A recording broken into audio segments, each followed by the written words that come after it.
अवधूत चिंतन श्री गुरुदेव दत्त. अवधूत चिंतन पुष्प 29. दिगंबराय दिव्याय दिव्यरूपधराय च सदोदित परब्रह्म दत्तात्रेय नमोस्तुते. माझ्या गुरुराया दत्तात्रेया, माला कमंडलुरथा करपद्मयुग्मे मध्यस्थपाणियुगले डमरू त्रिशूले यस्यस्त ऊर्ध्वकरयोः शुभशङ्खचक्रे वन्दे तमात्रिवरदं भुजषटकयुक्तं. मन, वचन, कर्म या तिन्ही पातळ्यावर जेव्हा भक्त दत्तमध्ये एकरूप होतो तेव्हा त्याचं जीवनच एक प्रकारचं साधन होतं.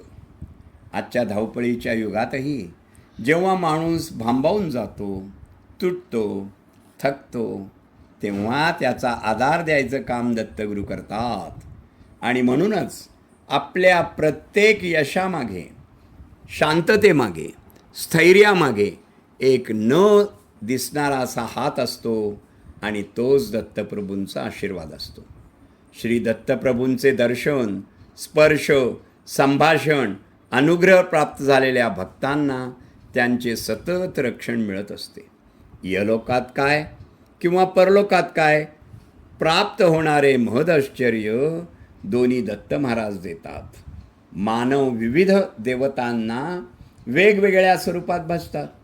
हे सर्व देव श्रीपाद श्रीवल्लभांचे दिव्य अंश असतात.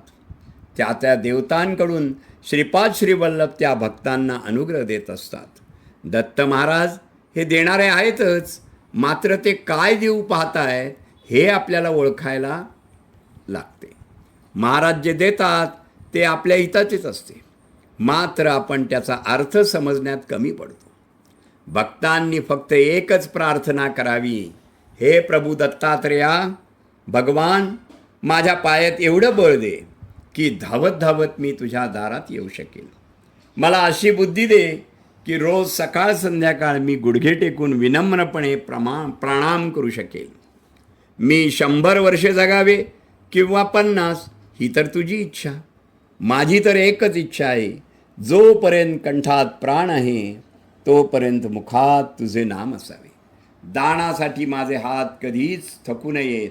हे भक्तवत्सला दयासागरा, मला प्रेमळ दृष्टी दे.